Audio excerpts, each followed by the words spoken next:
మంతెన విజయవాడ ఆశ్రమంలో అయితే డే 13 అన్నమాట ఫుడ్ ఫెస్టివల్ ఈరోజు.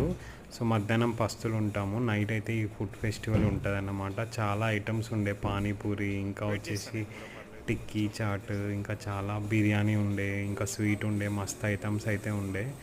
సో ఫీస్ట్ అయితే మస్తు అనిపించింది, ఒక ఫెస్టివల్లా అనిపించింది. రోజు అందరూ షార్ట్స్, పాత పాత డ్రెస్సెస్ అవి వేస్తుండే మసాజ్ కోసము. సో ఈరోజు అయితే అందరూ ముచ్చటగా రెడీ అయింది అన్నమాట. మస్తు అనిపించింది, ఎక్కడ చూసినా అందరు పిక్స్ దిగుతా, ఒక ఫెస్టివల్లా ఉండే హడావిడి. అండ్ దట్టు ఒక సైడ్ నుంచి బాధ ఉండే, అందరూ వదిలి వెళ్ళిపోతున్నారని చెప్పేసి.